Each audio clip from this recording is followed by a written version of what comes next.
basic harmony. Basic harmony. No, the basics of harmonizing. No, it's so important to be able to listen, because if you're not able to listen, then harmonizing becomes difficult. And they give the praise team leader or the choir director or the musicians a headache because you're not listening. So, that was a gentle clearing of my throat. Oh God, the struggles. All right. So, what is harmony? Harmony is, in music, it is pretty much, it's simply put, the sound of two or more notes sounded simultaneously. So harmony is really based off the melody that is the main tune of a song, as well as the chords that would accompany that melody. So though there are different types of harmony, we have different types of harmonies that we won't get into. You have non-diatonic harmony, which introduces notes that aren't all a part of the same master scale, and you have atonal harmony, but we're not going into those intricacies because in our regular day-to-day churches, we just use some basic harmonies for the most part. So we're going to be kind of looking into that a little bit. All right. So as I said, it's important for us to first to know the tune of the music if we're going to harmonize effectively. So here I have a hymn. Now some people don't use hymns in their churches. All they sing is Maverick City songs, Hillsong, elevation worship. But there are some people who use hymns at their churches, right? Now why I'm showing this little part of this hymn is that as you look, it might look, if you have not done music before, it might look like, what is that? But simply put, as you see these things, we call them notes. I don't know if you're seeing where my mouse is, right? So here, these things on these lines, so we call these lines and spaces, we call it the staff. All right. Crash course, everybody. So on the staff we have notes. Now as you can see here on this staff, which is the treble staff, so this curly thing you see up here is the treble clef, and this that you see down here is the bass clef. Now we have some notes on the treble clef. Now this little thing here, these two hashtag looking things, we call them sharps. All right. And what these things, these represent what we call key signatures right now. So the key signature tells us what key we're in. Now this piece, this song, this hymn is in the key of D major. Now as I said, these are notes right here, and what remember we spoke about harmony earlier, is that when notes are played together it produces harmony, as well as it could be in unison, because if I'm playing, let's say, C and C, for those who understand that, then I'm playing in unison. But then once I add another note to it, then it becomes a harmonic. It could be an interval, it could be a chord, right? Now here I'm gonna play the top note. So you see these top notes up here. So we on the treble staff, you're seeing the two notes. You're seeing two notes, but I'm gonna play the top note. All right. Everybody said they're hearing the keyboard, right?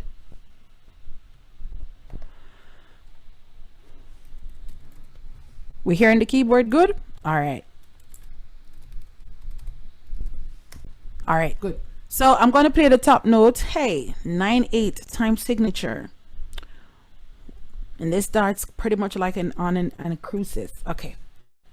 1, 2, 3, 4, 5, 6.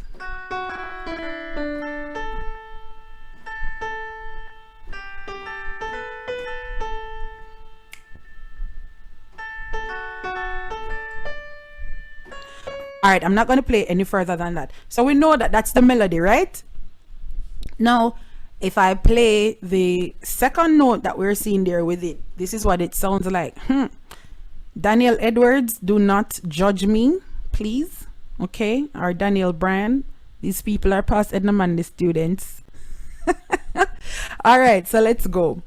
All right, so 1, 2, 3, 4, 5, 6.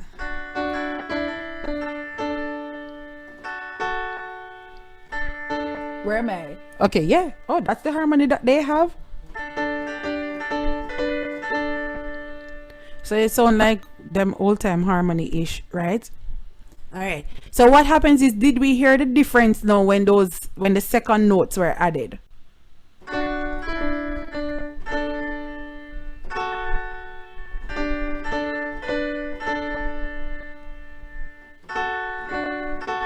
Right? So good. So you hear the difference because harmony is now created when another note is added, right?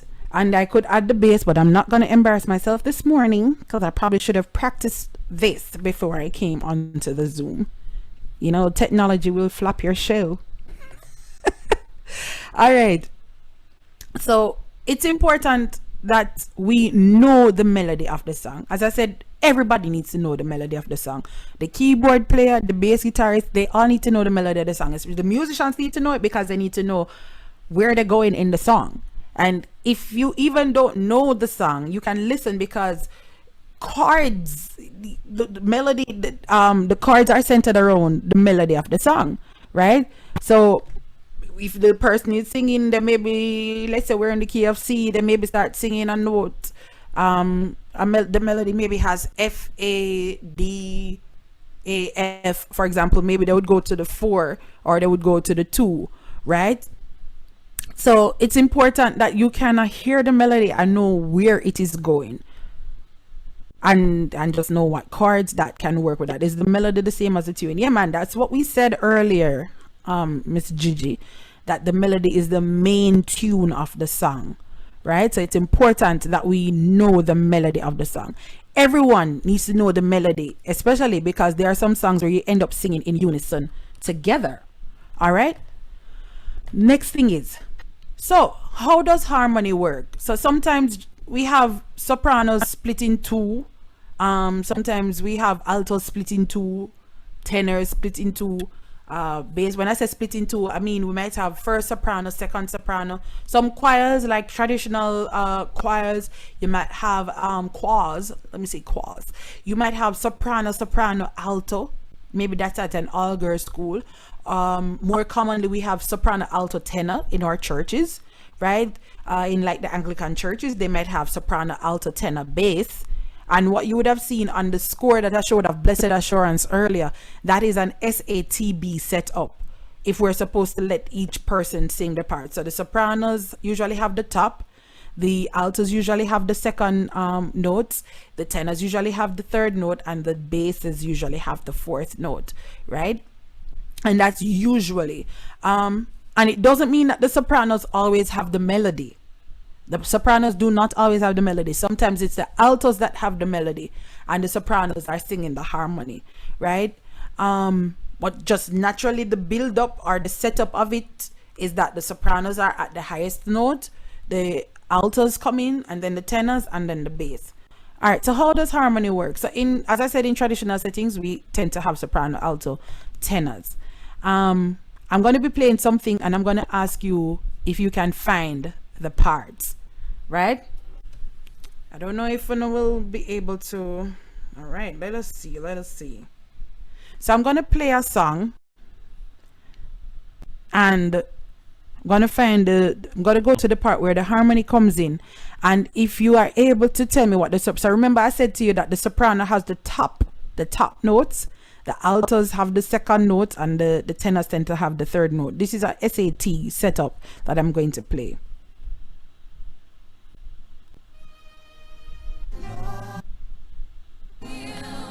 Everybody's hearing that just a while ago?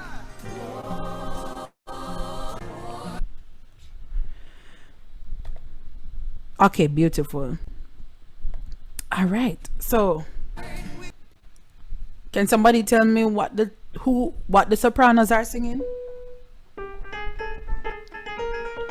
Sorry. Me. Okay, the sopranos have the top notes, so tell me what they're singing. Somebody unmute and tell me what they're singing.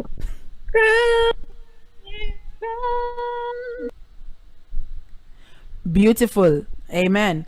All right. And somebody said they're singing Cronim. Well, they're singing Cronim. The sopranos have the melody in this case. All right. Good. So what are the altos singing? Let me play. Lord. All right. Good. And the tenors? Something like that. Okay. All right. Oops, sorry. So we're in E flat. All right. All right. Now, what I want you to know is that usually when the first note, the starting note is usually based off a triad, right? And what is a triad? A triad. Daniel, what is a triad? Daniel Edwards, Daniel Bryan, what is a triad? A triad is 3 or more notes, that makes up a chord. 3 or more triad? No, triad is 3 notes. I'm very sorry. Three. Sorry. Pardon me. It's just 3 notes makes up that. Okay. So it makes up a chord, right? Right? All right, good. So as I said to you before that yes, we maybe have sopranos and whatever split, but in this case, usually the triad gives us the 3 main notes that start off the song, right? Now, just like how you were able to listen just now, you said the sopranos had the top because you were able to find, and I'm gonna give one more exercise and see if we can find what the sopranos have, what the tenors have, and what the altos have. So as I said, this is a triad. Do, mi, so. So do, re, mi, fa, so. So we skip the re and we skip the fa and we end up with a triad. Do, mi, so. And if we sing that together, is there anybody that is in a space together like a choir or a praise team? No? Yes?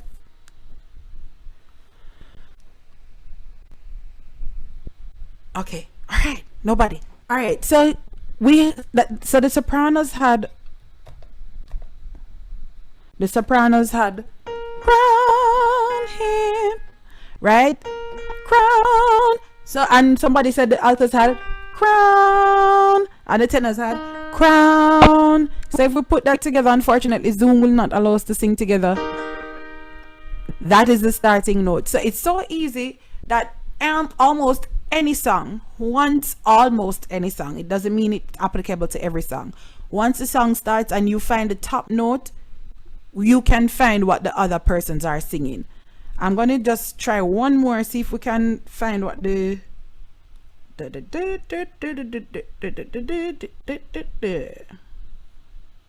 right. I'm going to use this one. Wouldn't understand healing. Let me go to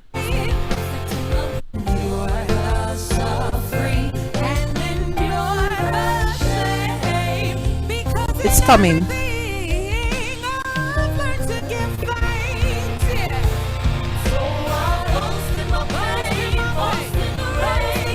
So I want you to listen to that part that says boast in my pain, boast in the rain. And I want you to tell me what the soprano is singing.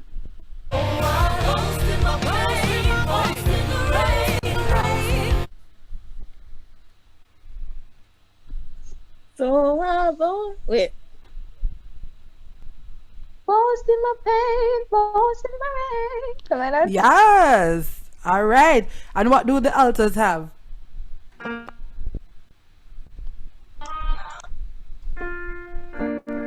Boast in my pain.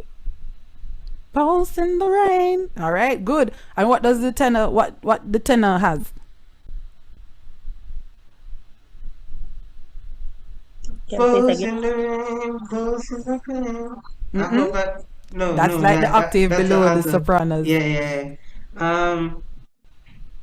Boast in my pain, boast in the rain. Something like that. All right. So who has the melody in the song? Because the actual song, this song is so I'll boast in my pain, boast in the rain. So who has the melody? Altos. The altos have the melody in the song. Good. I see somebody said big tune. Oh, you know my song. Thank you.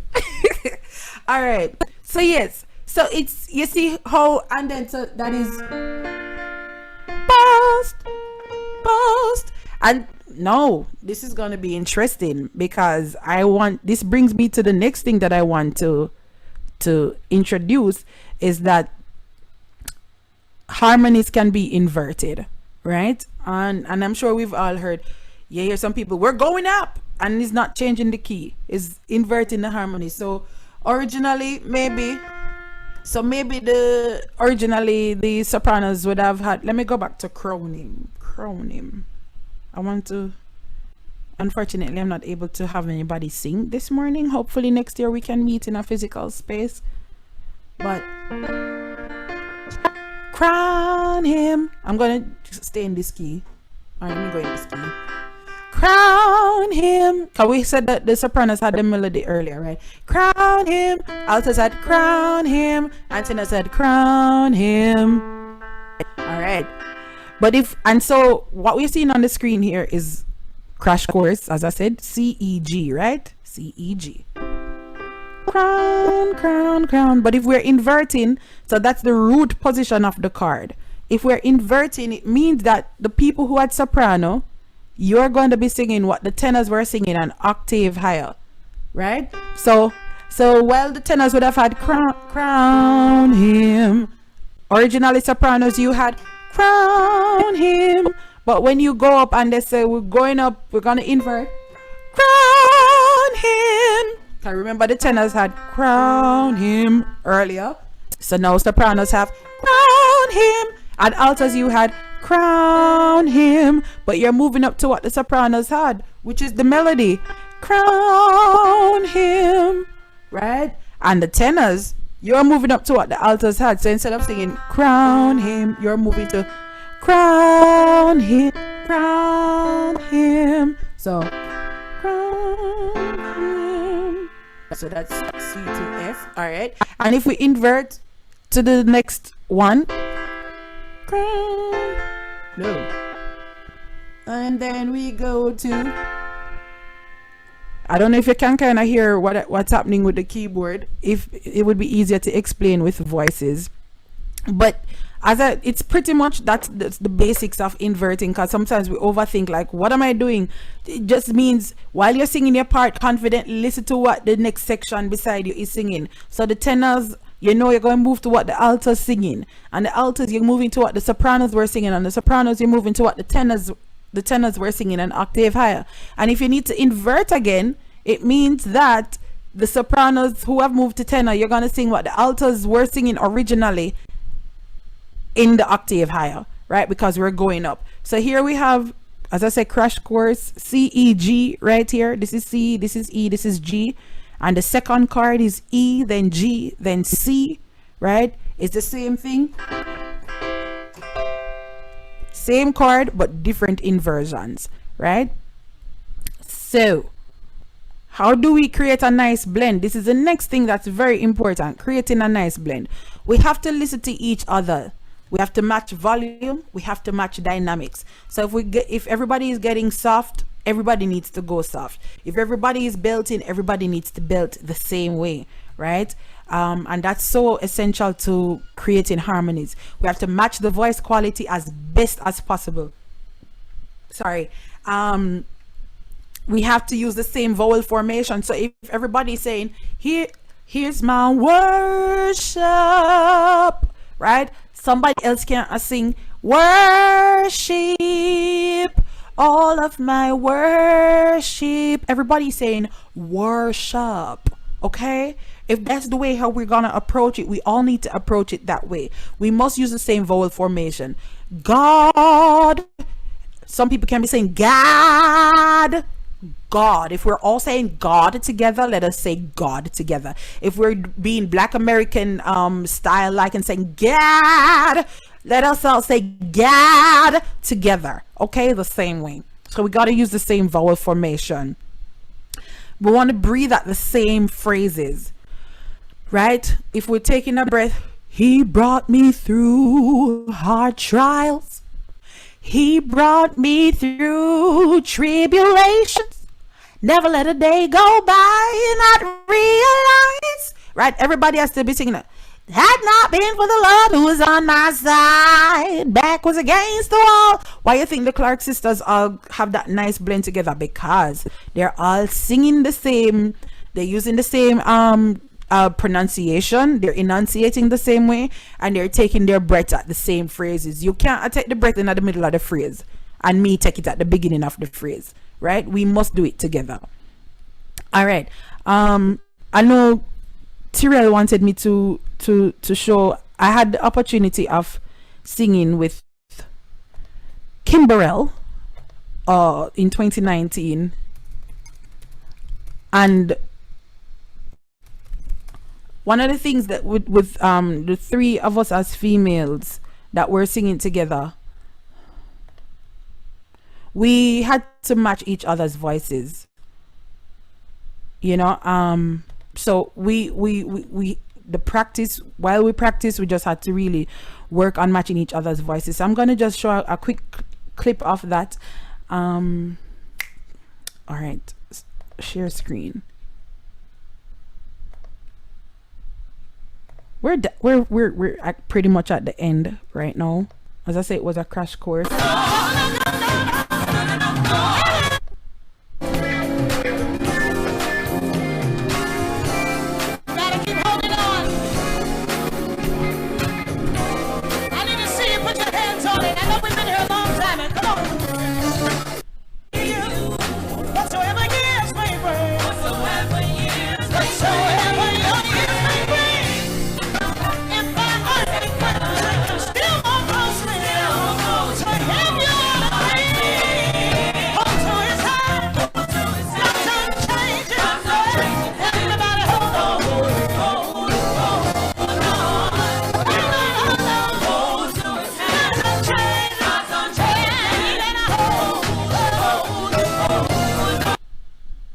Almost there, woman.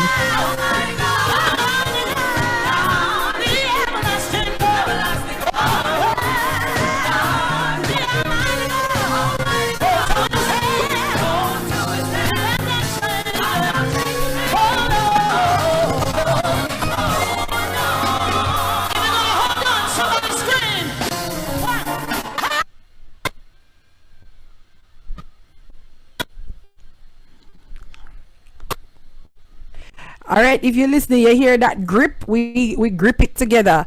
Get a real good grab. Right? If we're doing grab, we gotta grab together. All right. I need to let me just do this quickly again. These singers.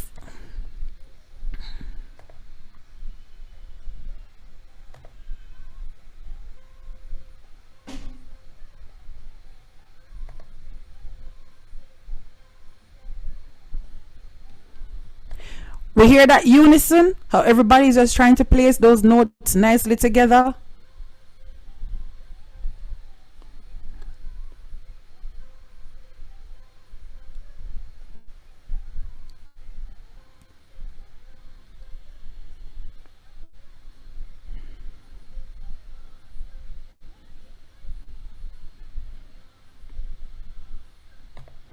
All right. So you get the drift. If we're pronouncing blending together is about how we enunciate, how we phrase, how we the dynamics and all these beautiful things. These are all a part of basics in harmonies. There's so much more to harmonies than this, but as I said, it's a crash course, and I've come to the end of my presentation. I want to thank you all for participating so much in the chat.